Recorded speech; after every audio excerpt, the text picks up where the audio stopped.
Hello po mga kapatid, magandang umaga po sa inyong lahat mga kapatid. Nandito na naman po ako para mag-share sa inyo ng salita ng ating Diyos. Dito pa rin tayo mga kapatid sa Genesis.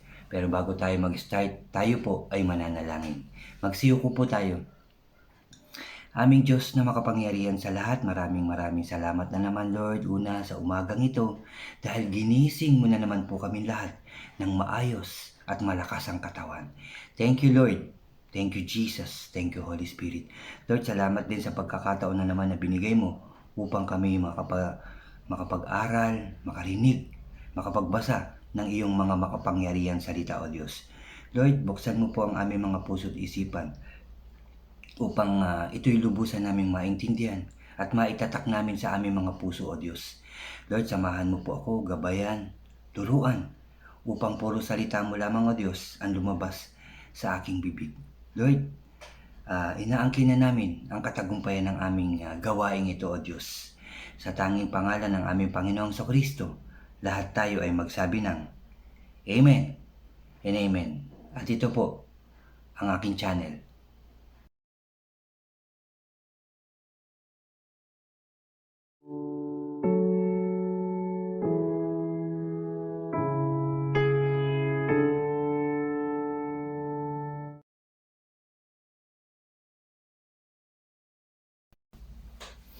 Hello po mga kapatid, welcome again sa aking channel at magandang umaga po sa inyo. Brother OG po. Doon po sa mga bago po sa aking channel, huwag niyo pong kalimutan na mag-subscribe po at paki-like niyo rin po ang aking mga videos, ang aking mga sharing. At i-click niyo na rin ang notification bell para lagi po kayong updated sa mga iba ko pang i-upload. Salamat po mga kapatid, salamat po.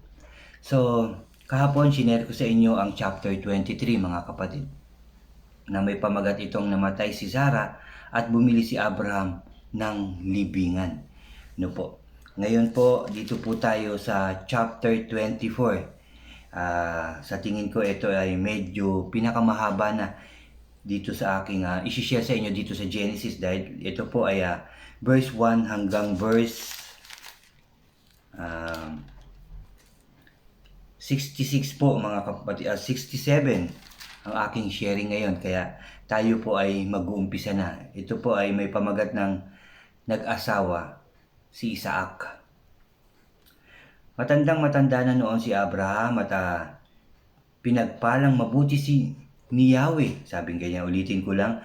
Matandang-matanda na noon si Abraham at pinagpalang mabuti ni Yahweh. Sinabi niya sa pinakamatanda niyang alipin na kanyang katiwala, ilagay mo ang iyong kamay sa pagitan ng aking mga hita at sabi dito, manumpa ka, susumpa ka sa akin sa pangalan ni Yahweh, ang Diyos ng langit at lupa, na hindi ka rito sa Kanaan pipili ng mapapangasawa ng aking anak na si Isaac. Pinasumpa niya yung kanyang pinakamatandang alipin na hindi niya ihahanap ng asawa ang kanyang anak na si Isaac doon sa lugar na yon, doon sa Kanaan. Sabi pa dito, pipili ka ng mapapangasawa sa aking anak na si Isaac. Pumunta ka sa bayan kong tinubuan at pumili ka sa aking mga kamag-anak doon ng mapapangasawa niya. No, doon siya pinapupunta ni Abraham. Yung pinakamatandang alipin niya doon sa lugar kung saan isinilang si Abraham. Doon daw humanap ng mapapangasawa para kay Isaac. Aba hindi, sabing ganyan. Sorry po. Doon nga po siya pinapili at sabi sa verse 5, kung ayaw po sumama ng mapipili ko, maari po bang si Isaac na ang pumunta o papuntahin doon?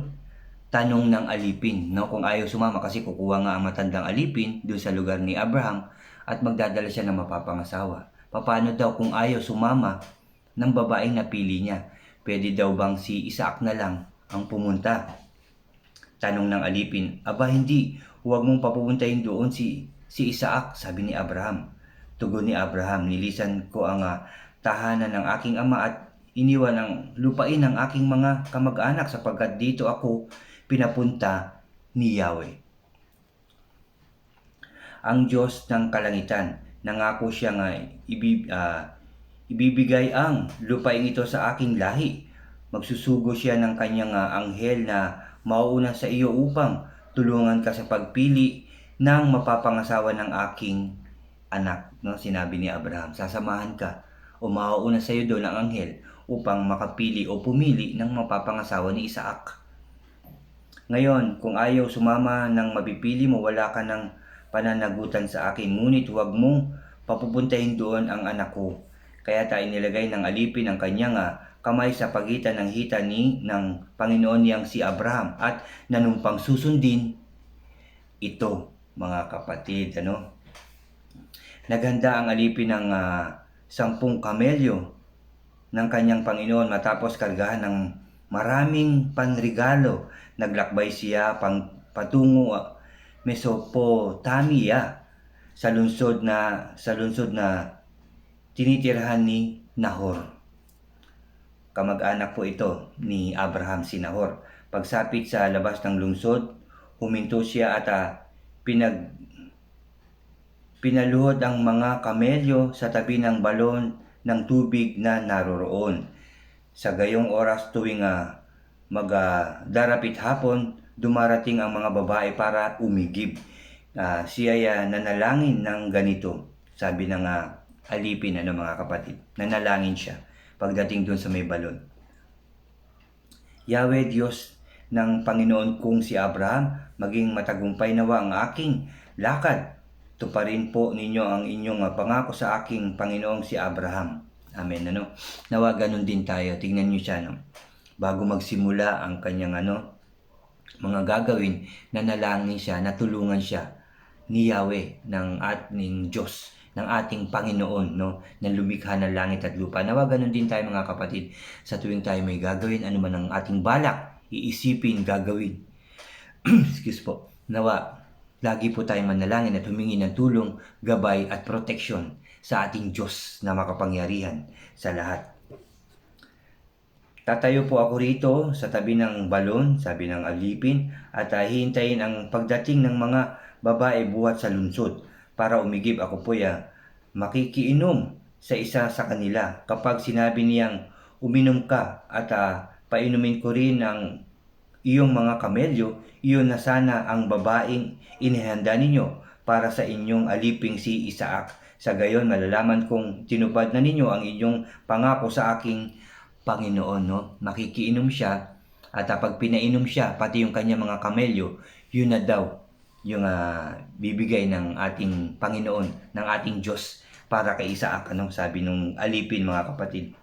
Hindi pa natatapos ang kanyang panalangin, dumating si Rebecca na may pasan na banga ng tubig. Siya ay anak ni Bethuel at apo ni Milka na asawa ni Nahor. Yun na nga. So, tinulungan talaga sila. Hindi na siya talaga nagpaikot-ikot doon, naghanap. Dumating na at darating na mismo yung babaeng yun na sinabi nga dito, apo, anak ni Bethel at apo ni Milka na asawa ni Nahor, na kapatid ni Abraham. So, eto na nga po, nangyari na kagad ang lahat. Siya ay dalaga pa at napakaganda. Lumusong siya sa kinaroroonan ng balon, pinuno ang kanyang banga at umahon. Sumalubong agad ang alipin at sinabi, maaari bang makiinom? Sinalubong niya si Rebecca. Aba, opo, sagot ng babae, at inalalayan niya ang banga habang umiinom ang alipin. Nang ito ay makainom na, ay sinabi pa ng dalaga, paiinumin ko rin po ang inyong mga kamelyo hanggang gusto nila. Amen. So, yun na nga, ginabayan talaga ng ating Diyos yung lakad ng alipin, at tinupad kaagad, mga kapatid. Ganun po nawa tayo manalangin. Manalangin kaagad, humingi ng tulong at proteksyon, pagtiwalaan yung panalangin.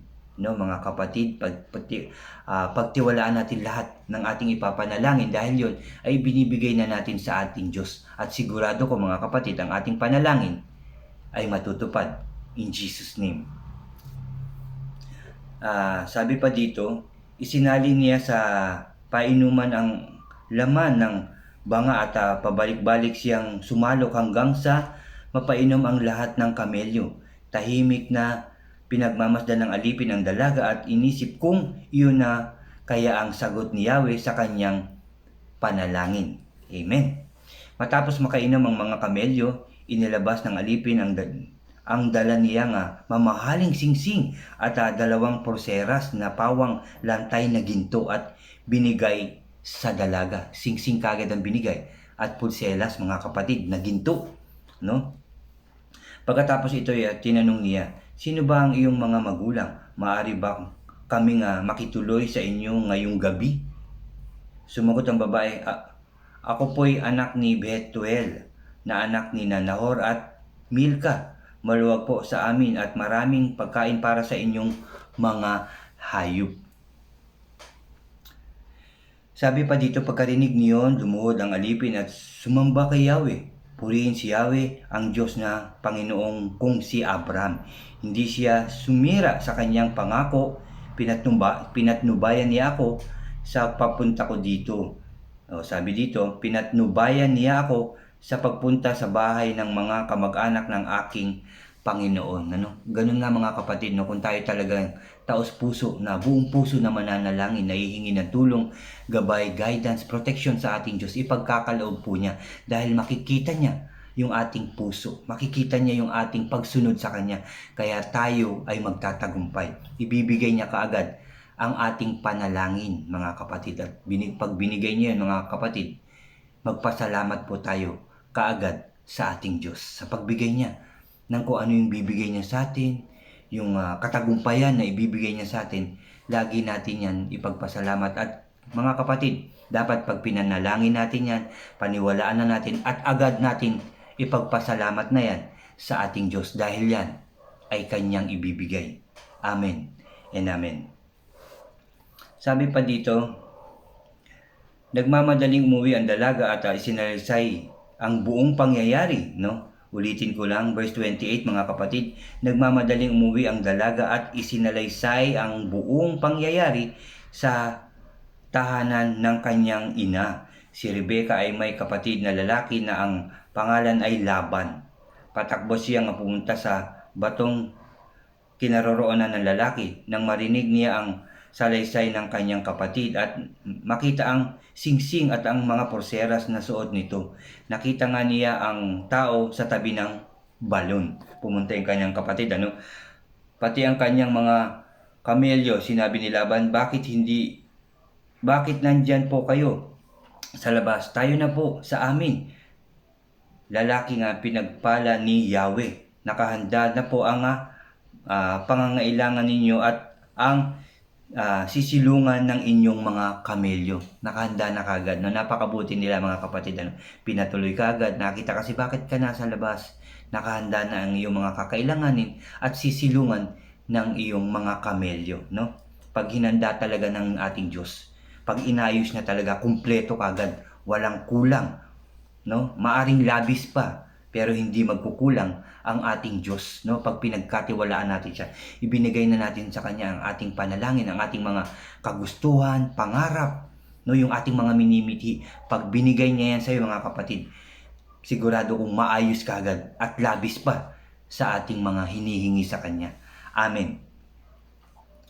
Sumama ang alipin pagdating sa bahay, ibinaba ni Laban ang karga ng mga kamelyo at pinakain ng mga hayop. Ang alipin na maya, binigyan niya ng tubig upang maghugas ng paa, pati ang mga kasama nito. Sinalubong ng maayos, pinaghanda kaagad, binigyan ng tubig para maghugas ng kanilang mga paa. Binigyan siya ng pagkain, ngunit sinabi ng alipin, sasabihin ko po muna ang aking pakay bago ako kumain. Binibigyan na siya ng pagkain. Ito nga matandang alipin ni Abraham, ngunit sinabi niya, sasabihin ko po muna ang aking pakay. Sabi dito, sige, sabihin ninyo, sabi ni Laban. Ganito ang salaysay niya. Nagsalaysay na ang alipin, mga kapatid. Ako po'y alipin ni Abraham. Pinagpala ni Yahweh ang aking Panginoon. Pinarami ang kanyang mga kawan ng tupa, kambing at baka. Pinagkalooban rin siya ng maraming pilak at ginto. ang aliping babae at lalaki, mga kamelyo at asno. Ang asawa niyang si Sarah, nagkaanak pa kahit siya ay matanda na. Ang anak na ito, ang tanging tagapagmana ng kanilang kayamanan. No, nagsalaysay na, nagkwento na mga kapatid. Ako po ay pinapunta ng Panginoon kong si Abraham na hindi ako kukuha sa Kanaan ng mapapangasawa ng anak niyang ito. Dito po niya ako pinapunta sa mga kamag-anak ng kanyang mga magulang upang ihanap ng mapapangasawa ang kanyang anak. No? Sinabi niya, kung ano yung sinabi o bilin ni Abraham. Tinanong ko po siya ng ganito, kung ang babae nga mapipili ko ay hindi sumama sa akin, ano po naman ang aking gagawin? Ang sagot po niya ay, sasamahan ako ng anghel ni Yahweh upang magtagumpay ang aking lakad. Amen. Dito raw sa angkan ng kanyang ama ako kukuha ng mapapangasawa ng kanyang anak. Iyan po ang utos sa akin. Ang sabi pa niya sa akin, kung sundin mo ito, matutupad mo na ang iyong tungkulin. Kung tatanggihan ka naman ng aking mga kamag-anak, wala ka ng pananagutan sa akin, no? Pagdating ko po sa may balon, kanina ako po'y nanalangin ng ganito, O Yahweh, Diyos ng Panginoon kong si Abraham. Sabi dito, sabi po, panagumpayin mo ako, sabi niya, panagumpayin mo ako ang aking gagawin. Tatayo po ako sa may tabi ng balon. Ito at kapag may dumating na dalaga upang umigib, ako'y makikiinom. Kapag ako'y pinainom, pati ang aking mga kamelyo, iyon na po ang pinili ninyo upang mapangasawa ng anak ng aking Panginoon. Hindi pa po natatapos ang aking panalangin. No, mga kapatid, hindi pa natatapos ang panalangin, ay ginawa na ng Diyos yung kanyang panalangin, yung kanyang pangako. Ganun po ang ating Diyos. Maaring kung mananalangin po tayo, hindi pa yan natatapos, binibigay na yan o ibibigay na ng ating Diyos. Ganyan po ang ating Diyos. Dumating nga si Rebecca, napasan ang isang banga. Lumusong siya sa bukal at sumalok ng tubig. Nakiusap po ako sa kanya, ako'y painumin. At hindi lamang ako ang pinainom, pati po ang aking mga kamelyo. Tinanong ko po siya, kanino kang anak? Ang sagot po ay kay Bethuel na anak ng mag-asawang Nahor at Milka. Kaya't kinabitan ko siya ng hikaw sa ilong at isinuot ang mga porseras sa braso. Pagkatapos ako'y lumuhod at sumamba kay Yahweh, sa Diyos ng Panginoon kong si Abraham. Sapagkat pinatnubayan niya ako at inihatid sa tahanang ito. At dito ko nga natagpuan ang dalagang dapat mapangasawa ng kanyang anak. Kaya hinihiling ko nga, sabihin ninyo sa akin kung sang-ayon kayo sa hangad ng aking Panginoon. Kung hindi naman, sabihin din ninyo at malaman kong naman kung ano ang aking gagawin. No, sinabi niya na kagad, mga kapatid, sinalaysay niya. Hindi na siya nagdalawang isip, no? Hindi na siya kumain. Sa paglalakbay niya, sigurado kung itong alipin ni Abraham ay gutom na sila, no, mga kapatid, pati ang kanyang mga kasamaan. Pero hindi siya kumain. Sinalaysay niya muna, sinabi niya muna yung kanyang pakay at kung ano sinabi ni Abraham sa kanya. At nagpatuloy siya at inaantay ngayon ang sagot nitong sila Laban at si Rebecca. Sumagot ang mag-amang Bethuel at Laban, dahil ang bagay na ito'y mula kay Yahweh, wala na kaming masasabing anuman. Isama mo si Rebecca pag-uwi mo upang mapangasawa ng anak ng iyong Panginoon, ayon sa sinabi ni Yahweh. Pumayag na po sila, si Bethuel at si Laban. Pagkarinig nito, ang alipin ni Abraham ay muling nagpatira pa at nagpuri kay Yahweh. Salamat doon dahil laging tagumpay, mga kapatid. Ganun talaga gumawa ang ating Diyos. Ganun kumilos ang ating Diyos. Magtiwala lang tayo. Sigurado ko, pagtatagumpayin niya tayo sa lahat ng bagay, sa lahat ng ating panalangin, sa lahat ng ating kagustuhan, pangarap. Mga kapatid, pagtatagumpayin niya tayo. Basta yung tiwala, no? Yung pagtanggap natin ng buong puso sa ating Diyos, sa ating Panginoong Hesukristo. Gawin po natin yan. At sigurado kung pagtatagumpayin niya tayo, Amen, mga kapatid, amen. At inilabas niya ang mga damit at mga hiyas na ginto pilak para kay Rebecca. Binigyan din niya ng mamahaling regalo ang kapatid nitong si Laban at ang kanilang ina. Pagkatapos, sabi dito, pagkatapos ang alipin at ang mga kasama nito ay kumain na at uminom. At doon na nga, nagpalipas ng gabi, kinabukasan ay nagpaalam na siya. Ngunit hiniling ng ina at ng kapatid ni Rebecca na magpalipas muna ng 1 linggo o 10 araw bago umalis. Nakiusap itong ina ni Rebecca. Ngunit sinabi ng alipin sapagkat pinagtagumpay ako ni Yahweh sa aking lakad, pahintulutan na po ninyo akong magbalik sa aking Panginoon. Kung gayoy, sabi nila, tawagin na natin si Rebecca at tatanungin kung ano ang kanyang pasya. Sasama ba ka na ba sa taong ito? Tanong nila, tinanong na kagad nila si Rebecca. Opo, tugon niya. Kaya si Rebecca at ang kanyang yaya ay pinahintulutan nilang sumama sa alipin ni Abraham at sa mga kasama nito. Matapos basbasan ng ganito, ikaw nawa o Rebecca ay maging ina ng marami, at sa lungsod ng kaaway ang iyong lahi ang magwawagi. Amen, Yun ang kanilang panalangin kay Rebecca. Ulitin ko lang, ikaw nawa o Rebecca ay maging ina ng marami, at sa lungsod ng kaaway ang iyong lahi ang magwawagi. Amen. Nang handa na ang lahat, si Rebecca at ang mga utusan niyang babae ay sumakay sa kamelyo at umalis kasunod ng alipin ni Abraham. Nang panahong iyon, si Isaac ay naninirahan sa lupain ng Negev. Minsan napadako siya sa ilang ng Bir Lahi. Ito, yung lugar po ito, Bir Lahai Roy. Nang magtakip silim, siya ay namasyal sa kaparangan at nakita niyang may dumarating na mga kamelyo. Natanaw niya si Rebecca, si Isaac, kaya bumaba siya sa sinasakyang kamelyo.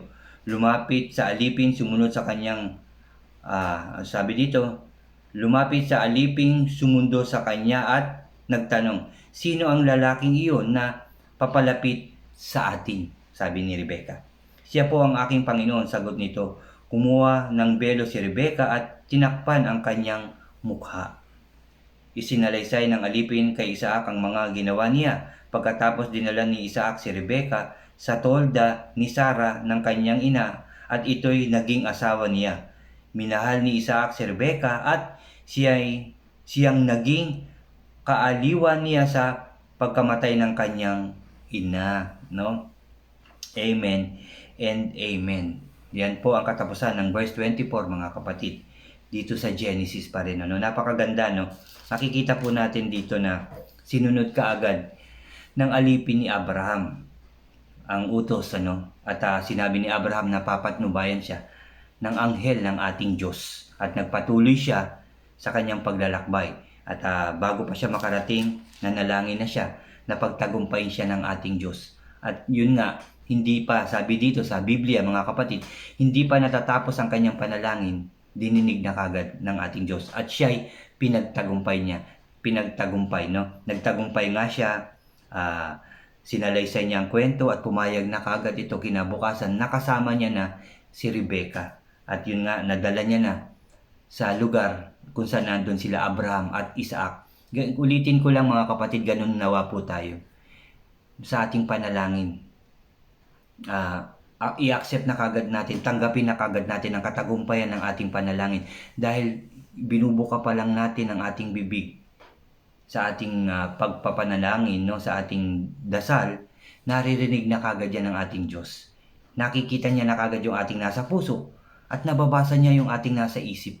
Kaya hinanda niya na kagad kung ano man ang iyong panalangin. At kung yun ay talagang makakabuti sa atin, nararapat para sa atin, at para sa atin talaga yung ating pinapanalangin, yun po ay agad niyang ibibigay sa iyo, kapatid, sa akin, at sa atin lahat. Tandaan niyo po yun. Kung yun ay nararapat at kaloob talaga ng Diyos ang iyong ipinapanalangin, tanggapin mo yan. Kaagad-agad, yan ay ibibigay sa iyo ng ating Diyos Ama. Amen and amen. Napakaganda po ng kwentong ito, napakahaba, pero ito po'y napakaganda talaga. Pinapakita na naman sa atin ng ating Diyos na tayo magtiwala sa Kanya. Manalangin lagi tayo at lagi siyang nakakarinig o lagi niyang pinakikinggan ang ating mga panalangin. Kagaya ng sinabi ko ulit, iniisip pa lang natin, alam na ng ating Diyos. Bibigkasin pa lang natin, alam na ng ating Diyos ang Kanyang gagawin. No? Kaya gaya pa rin ang aking sinabi, kung kaloob niya ang ating mga panalangin, ang ating mga hinihingi, ang ating mga kahilingan sa Kanya, agad niya yun ipagkakaloob sa iyo mga kapatid. Kaya kung anuman ang iyong panalangin, hinihingi sa ating Diyos, na buong puso nakita niya na talagang tinanggap mo na ibibigay ng ating Diyos yung iyong panalangin. At yung panalangin mo, nakita mo naman, naisip mo naman na nakakabuti o makakabuti sa iyo at sa lahat. Sigurado ko mga kapatid, ang iyong panalangin ay ibinigay na ng ating Diyos. Amen and amen. Maraming salamat po muli mga kapatid sa pagsama nyo sa aking sharing na naman ngayong umagang ito. Salamat mga kapatid. Mga kapatid, pagkatapos tayong kausapin ng ating Diyos, pagkatapos niya tayong turuan ulit, lalapit tayo sa ating Diyos, tayo naman ang kakausap sa ating Diyos. Magsiyuko po tayo. Aming Diyos na makapangyarihan sa lahat, salamat po sa mga salita mong aming narinig, nabasa at napakinggan na naman ngayong umagang ito, O Diyos. Salamat, Lord, Ikaw ang may kaloob nito.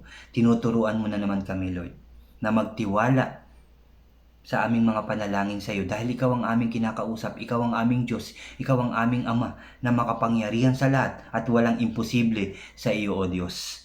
Kaya sa tuwing kami mananalangin, tanggapin na namin ang katagumpayan ng aming panalangin dahil iyon ay ipagkakaloob mo na sa amin, O Diyos. Kaya salamat po, Lord. Salamat, Jesus. Salamat, Holy Spirit. Lord, salamat po sa mga kapatid ko na handang makinig sa iyong mga salita.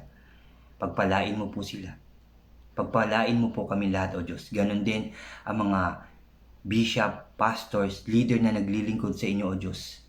Ang mga taong naghahayag ng iyong salita, pagpalain mo rin sila. Pagpalain mo po kami lahat, O Diyos. Salamat po, Lord. Salamat, Jesus. Salamat, Holy Spirit. Dahil narinig nyo na ang aming panalangin. O Diyos, nananalangin ulit kami, hindi lang sa akin, hindi lang sa bansang Pilipinas, kundi sa buong mundo, na alisin mo na ang virus na meron kami, O Lord. Pakinggan mo po kami. Linisin mo na po ulit ang bawat bansa sa mundong ito. Linisin mo na ulit, makapamuhay na kami muli, O Diyos, ng mas masaya, mas masagana, mas maayos, mas ligtas at mas tagumpay na pamumuhay ang ipagkaloob mo ulit sa amin lahat, O Diyos, sa tanging pangalan ng aming Panginoong Jesucristo. Lord, yan po ay ina-accept na namin. Tinatanggap na namin ng aming panalangin na ito'y magtatagumpay sa inyong pangalan, O Diyos. Yan ang iyong pagkakaloob sa amin. Lord, salamat po, Lord. Magtatagumpay kami, magiging maayos, ligtas, at ang lahat ng may karamdaman ay iyong pagagalingin, na ang lahat ng nagugutom ay iyong pakakainin. Salamat, Father God, for all the blessings, guidance, protection, at sa iyong pag-ibig na hindi nagbabago sa amin lahat. Salamat, Lord. Salamat, Jesus. Salamat, Holy Spirit, O God. Salamat po sa lahat.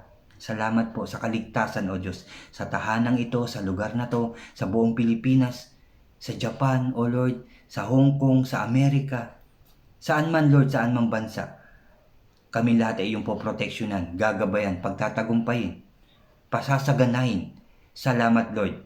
Salamat, Jesus. Salamat, Holy Spirit. At muli, Lord, salamat dahil nagtagumpay ang aking gawain na to. Nagtagumpay ang aming gawain. Salamat, Lord, dahil pinakinggan mo na ang aming panalangin. In Jesus' name, O God, in Jesus' name. At muli, Lord, sasambahin ka namin, pupurihin, iibigin ng buong puso't kaluluwa sa tanging pangalan ng aming Panginoong Jesucristo. Lahat tayo ay magsabi ng Amen and Amen. Salamat po sa ating Diyos. Salamat po sa inyong mga kapatid. Salamat ng marami sa inyong lahat. Pagpalain nawa tayo ng ating Diyos. Ang kapayapaan ay sumaatin lahat. Amen and Amen. Salamat po muli mga kapatid at God bless po sa ating lahat. God bless po sa inyong lahat. Salamat po.